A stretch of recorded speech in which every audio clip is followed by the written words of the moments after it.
All right, power is out, but I have air. So that's the thing I worry about the most. Most of these tanks are okay being without air for a long time, several hours, but some of these overstocked tanks like these guys, they'll start to suffer after a few hours.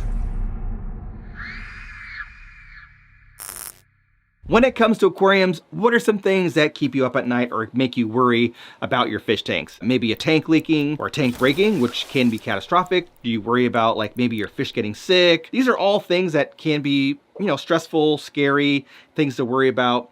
But for me, what I worry about the most are power outages. Hey fish friends, how's it going? Hope you're doing well. Zenzo from Tazawa Tanks. Now, power outages are one of the things that do keep me up at night. I worry about them.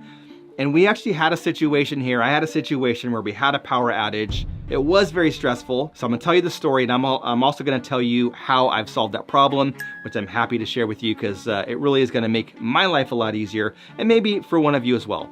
Now, when it comes to power outages, we think about filtration, we think about heaters. What I worry about the most though in freshwater systems is oxygen. Now, if you have a reef tank or something and it's super complex, yeah, you're worrying about a lot of different things. But for most people with freshwater tanks, unless there's like super extreme weather, you're not overly concerned about temperature or anything else. You're really thinking about oxygen. Most tanks are okay being without anything for several hours. A lightly stocked tank with some plants and stuff like that, they're fine pretty much all day. But if you have heavier stocked tanks, if you have tanks like these African cichlid tanks behind me or my African cichlid tank behind the camera, there are a lot of fish in there, and those fish breathe oxygen, but they get their oxygen through the water. They bring in the water passes over their gills extract oxygen, and they can function. The way that it works is you need surface agitation, and you'll get what's called a gas exchange. So in the water column, there are gases. As the water moves and ripples, those gases release into the atmosphere, and any gases that are in the atmosphere make it back into the water. This could be from a hang-on-the-back filter or canister filter, sponge filters, air stones. You could sit there and like slosh your hand around. Oxygen is important, and I do worry about it. Now let's talk about power outages. Recently here in California, we had some tremendous amount of rain, flooding, and winds, down power lines, and a lot of people had no power, us included. The power went out. It went out about 10:45 p.m. So I'm laying there in bed. I'm like, great, the power's out. Most of my fish are fine. Some of them have automatic battery backups, like my tanks in my living room and my tanks in my office, because we use the Aquarium Co-op air pumps, or we have a UPS battery backup for a couple tanks. But down here, I don't have a battery backup system, or I didn't have a battery backup system. So I was worried that some of these tanks were going to suffocate, essentially. So after laying there for about 30 minutes, I said, okay, I can't go to sleep. I can't turn on my generator, which I'll talk about. So I gotta go downstairs and plug in little nano USB air pumps using my batteries and just put some air in a few tanks. So I ran around and put some air stones with my little nano air pumps on my overstocked tanks, went to sleep, everything fine. Woke up the next day, the power went on in the morning, and then the power went out again just a few hours later, where then I plugged in my generator. I plugged in my generator, which was able to power this entire room, all the air. Now, why didn't I use the generator at nighttime? Well, generators are loud and noisy, and they have exhaust fumes. So 11 o'clock at night, San Francisco, neighbors can't have my generator running all night. It will disturb them. Also, with the exhaust fumes, I can't keep it inside because people would die from the gas, the exhaust gas. So I would have to have like my garage door open, or keep it outside, which then someone could steal it. So I did the whole battery backup thing, which would be fine in most cases if you only have a couple of aquariums.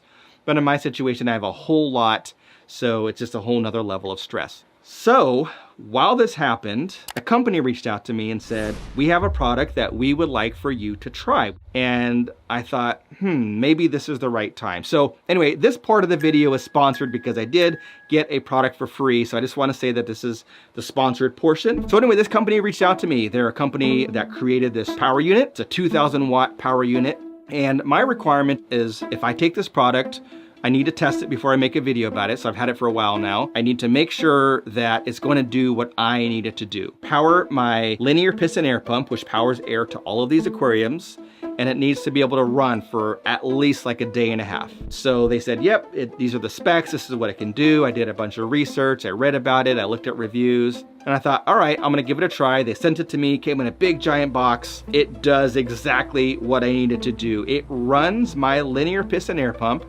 for 50 hours. I don't want to miss anything, so I'm going to read some specs here just to make sure that I hit all the notes here because it's a little bit technical. But so far this thing has just made my life a lot easier when it comes to like stress of power outages. So a few specs. So it's a 2000 watt battery or 2073.6 watt hours. It's an ultra fast charging battery. So funny story, so my brother-in-law also had a power outage because he lives near me. They have some battery backups. They brought their name brand battery over to recharge. So I tested my battery to their battery, and even though my battery was twice the size, it charged like 3 times faster. So they claim 1.8 hours of fast charging. I charged that thing up from 0 to fully charged in maybe that amount of time. I wasn't timing it, but I know when I plugged it in, I came back a couple of hours later, it was fully charged. It does have a UPS function. So UPS, uninterruptible power supply. Basically what that means is the battery can be plugged in to the wall, and whatever it is that you need to be protected, you would plug into that battery, like a computer as an example, or a refrigerator. Power goes out, it'll continue to run your device. Power goes back on, it'll switch back to AC and then keep powering and then recharge it. It does have automotive grade Life PO4 battery, so it's a little bit longer life than like ternary lithium batteries, basically like 3,500 cycles. There's like 14 ports. It has like a wireless charger on top, and a 5-year warranty. So it's a great product. It's very durable. I'm very happy to have it. It's been really much of a lifesaver. So yeah, I'll put some links down below. You can check it out and see if you like it. If you happen to have a system where you need to have a battery backup for 25 plus aquariums. This is the DaranEner NEO2000, and this is the device that is going to make my life so much easier. So right now we can see that we're at 100% charge. We can see the draw of 21 watts basically from the air pump that's plugged into here.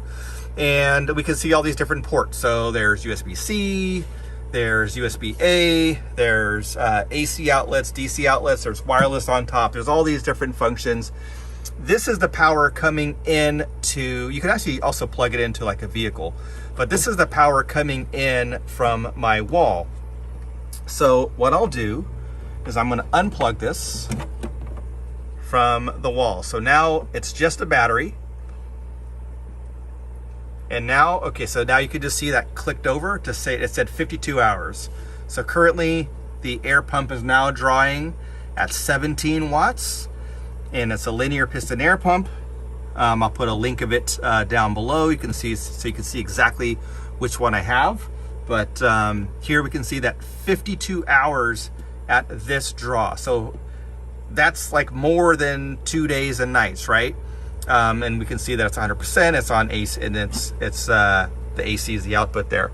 So if I walk around, we can see there's nothing in that tank, but we can see all the sponge filters, all the air system. It's all running. So sneak peek of this tank. I haven't talked about it yet, but we can see air everywhere.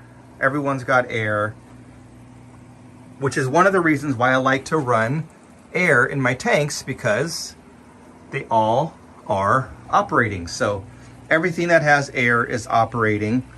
Anything that would be powered otherwise if there was a power outage, so any canister filter, whatever, would be off. So yeah, there we can see everything's running, all the air is running, and this thing is still 53.9. So we just gained almost 2 hours for some reason. So if, even like I said, even if this thing does a day and a half, I'm very happy. At 36 hours, 48 hours is a bonus, 50 hours is just like really, really helpful. So that was the DaranEner NEO2000. Thank you to them for supplying that product, and hopefully this video was helpful for you. You probably don't have 25 plus aquariums that need to have some type of big system like that. Maybe you would get by with just having like an aquarium co-op powered, battery powered air pump, or some USB nano air pumps and a battery backup, something like that would probably just be fine if you only have a handful of tanks. But if you do have a room that's dedicated to fish and you want to keep them safe and alive when you're gone or something happens, then check them out. So anyway, thanks for watching. Let me know down below in the comments if you've ever had any kind of crazy power outage and what you've done to keep your wet pets alive. Thanks for watching. Check out this video right here, and we'll catch you on the next one.